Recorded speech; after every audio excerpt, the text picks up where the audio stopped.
an internet sensation whose strange local news interview went viral nearly a decade ago, will remain in prison for murder, as a court in New Jersey determined last year.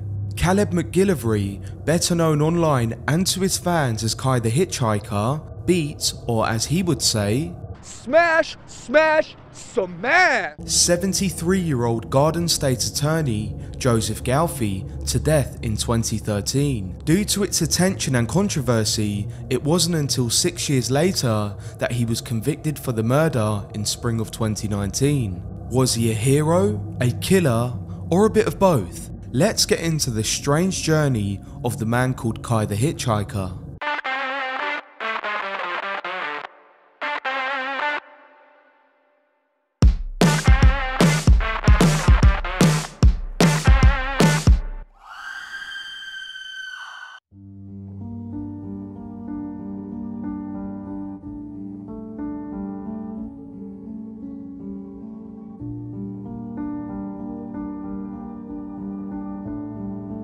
Caleb spent his early life in Red Deer, Alberta, later moving to St. Paul, which was about 2 hours drive northeast of Edmonton. He was the second of 4 children. It's been said that he had always been remarkably smart and creative, full of energy and fire, although he did struggle with mental health issues throughout his life, and he had been hospitalized more than once for the treatment. As a teenager, he had been permanently scarred as he was a victim to a serious sexual assault attack while hitchhiking through British Columbia.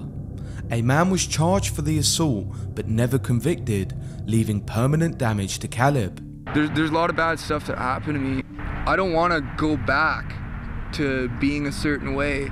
It wasn't you that is responsible for them getting divorced. It's not you that was responsible for all that molestation. It wasn't you that was responsible for all that. You just had to take the fall. And now that I'm older, I can say that. By his late teens, he had started to lose interest in school and was drawn to the road and outdoor activities, and thus his family let him go. As his younger sister would say, one of the things with loving a free spirit is understanding that you've got to let them be free. Caleb left his home in Alberta as a teenager to find his own way in the world. He'd initially gone back a few times, back to his family and back to school or work, but that kind of routine never suited him for too long, and by the early months of 2013, he was on the road once again, but not as a homeless. He would tell people he was home free. He spent the last night of March sleeping alongside Route 99 in California. It was the road heading north towards Fresno. He was standing beside the highway when a black Oldsmobile pulled up beside him and the driver gestured him to get inside the car. On that morning, the driver, Simmons McBride, was on his way to prevent a terrorist attack that he believed was about to occur at the Super Bowl. He was 54, very tall and large, and very obviously suffering with some kind of mental illness. Throughout this period in his life, he then met Caleb, who was sleeping on the side of the road on Route 99. Everything was fine between them on the way up to Fresno. When they got to the city, Jet gave Caleb $40 to go and buy some cannabis. The car started to overheat, so they just smoked a joint while Caleb poured water into the radiator until it was ready to go again. After getting back on the road, Jet had steered the car into a group of civilians, throwing one several feet and pinning the other one up against the truck. Witnesses described the man, Simmons McBride, emerging from the car screaming, "I'm Jesus Christ," and yelling death threats and racial abuse. For some reason, Jet had tried to relieve the crushed worker from between the cars until a former nurse who had seen what was happening came and intervened. Witnesses said Jet then grabbed the woman in a bear hug and started beating and sexually assaulting her before a young man ran towards them with something looking like a hammer. That young man would turn out to be none other than Caleb McGillivray, aka Kai the Hitchhiker. Whilst taking witness statements, the reporter ran over to catch him. "Are you the hero?" the reporter asked, reaching out his microphone. "I'm one of the heroes," Caleb said. He then went on to give his account on what just occurred. Comes driving down this way, he's like, "You know what? I come to realize I'm Jesus Christ and I can do anything I want to." And watch this, bam, and he smashed into this fucking guy right there, pinned him in between that fucking truck, and then fucking buddy gets out, and these two women are trying to help him. He runs up and he grabs one of them. So I fucking ran up behind him with a hatchet, smash, smash, smash. After driving back to the station, the reporter accordingly replayed the interview in his mind, trying to make sense of the scene of the man he just met. He says it was like nothing he'd ever experienced. The interview went online that night, and the next morning, Kai, the Hatchet Wielding Hitchhiker, had been born. Can I get your name and where you're from, if you don't mind? I'm Kai. Kai, can I get the spelling for you, buddy? Straight out of Dogtown, K-A-I. It was certainly not the norm and a very odd thing to go viral. A crazed man had driven his car into a group of people while screaming racial abuse. Several people were seriously injured, and Caleb had clubbed the attacker repeatedly in the back of the head with a hatchet. When you say it like that and state the facts, there's no humour within it at all, but Caleb's personality is what had drawn millions of people in. A few days later, the reporter, Ricebeck, and Caleb met at a fast food restaurant in San Jose. There was so much to talk about, but in the end, Ricebeck laid out all of the offers, and all of them led back to fame, money, and star power. Caleb listened and then threw a pencil in the air and said if it landed one way, he was going to go and potentially make millions of dollars, but if it landed the other way, he was going to go and smoke weed in San Francisco. When the pencil landed on the table, Caleb said, "Well, I'm going to go smoke weed now." It had landed on the wrong side. And that right there is a perfect example of how Caleb's mind worked. Eventually, they did come to some sort of agreement, and the deal was, for him to accept the Jimmy Kimmel Live appearance, they had to put him in a limo filled with weed and let him drive around LA doing whatever he wanted. The next thing you know, Caleb is on the show. Ladies and gentlemen, please say hi to Kai. Kai, jump in the car.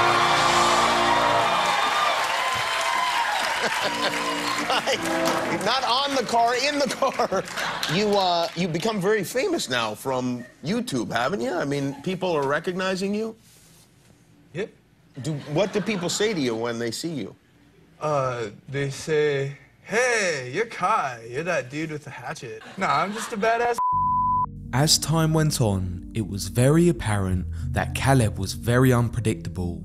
He could be extremely kind and generous, and a moment later, equally crude and disrespectful. The reporter, Ricebeck, got to see the brunt of it. He went on to say, "You don't understand what it's like to hang out with this guy. You're trying to keep him out of trouble, you're trying to keep an eye on him, and you're trying to keep yourself out of trouble because he does things that are just off the wall. He completely lives by the beat of his own drum." He also went on to say he was severely concerned about Caleb's mental health. A few months later, a man named Joseph Galfy Jr. met a young man who called himself Lawrence Kai in Times Square on Saturday afternoon in May. It was the day before Mother's Day in 2013. Gelfi was 73 years old, a lawyer and former military man who was well known and respected in the close-knit community of Clark, New Jersey. Not recognizing who Caleb was or what he was famous for, he offered Caleb a beer and a place to stay. Now, this is where things get interesting. When Joseph Galfy didn't show up for work on Monday and missed an appointment, his paralegal called some of his friends and neighbours and asked them to check on him. Robert Ellenport, a former mayor of Clark and a longtime friend of Galfy's, arrived to find the bungalow at 46 Starlight Drive dark and quiet. It was very apparent that his longtime friend Joseph Galfy had been murdered. Joseph Galfy had been found face down on the floor of his bedroom, dressed only in his underwear and socks. He was barely recognisable and he had been beaten to a pulp, with fractures in the bones of his face, neck and ribs, as well as bleeding in his brain. It was also reported that one of his ears had almost been torn off. Police connected the main suspect as Caleb through the text on Joseph Galfy's phone, and shortly after, he was arrested. Caleb maintained his statement that he fought against Galfy in self-defense, According to Caleb, he had been drugged and raped by Joseph Galfy after he was offered a place to stay for the night. It's fair to say, Caleb's fame outside of the courtroom, if anything, was a liability inside it. The judge didn't take a liking to Caleb's outrageous personality and went on to say, "It's obvious that he plays to the media. He's obsessed with it.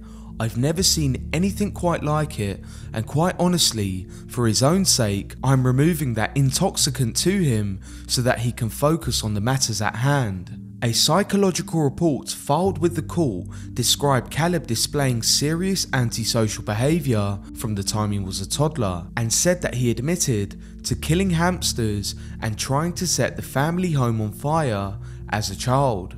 It was also brought up in court that in Caleb's younger years he had been diagnosed with bipolar disorder, but he said that he didn't want his mental health to be considered as a defence, except from post-traumatic stress disorder related to his assault as a teen. The judge also denied Caleb's request to fire his lawyer and represent himself. Testifying in his own defence, Caleb reiterated what he had told the police immediately after his arrest, that he blacked out after drinking a beer both of the nights he spent with Joseph, and awoke on the Sunday night to find Joseph on top of him, pulling his pants down and trying to sexually assault him. He said that he only fought to get away and didn't know that Joseph was dead until after he was arrested.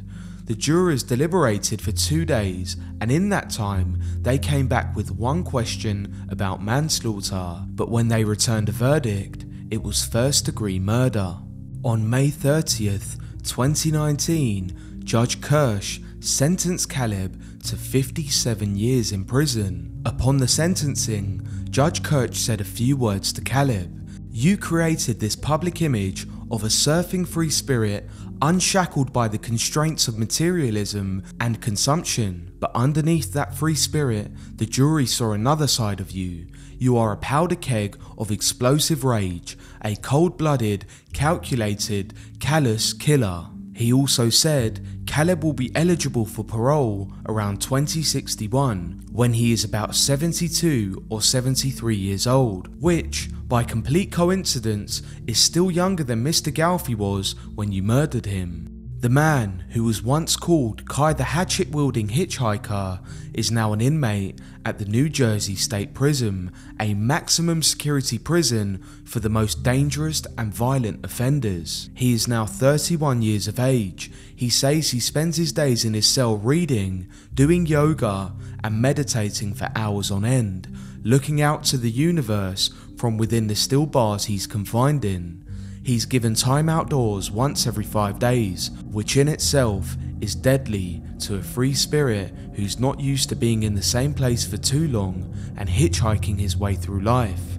At the time of this video, he is nearly 4 years into his sentence, with 53 more to go. Alright, my name is Kai, K-A-I, straight out of Dogtown. This situation is hell.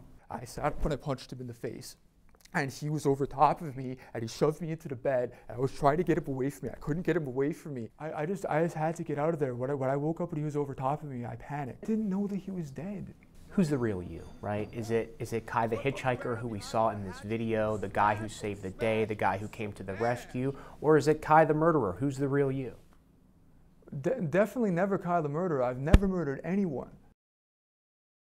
So, it's time to answer the question which no one has found an answer for. Is Caleb a hero? Is Caleb a cold-blooded killer? Or is he a bit of both? Please let me know in the comments down below. That's it for today. I hope you enjoyed this video and found the information interesting. Netflix have just released a docuseries on this case, so if you want to dive deeper into that, you can check it out there. Like this video if you liked it, and subscribe to the channel because there's always something new to see here every day. So hopefully I'll see you all in the next one.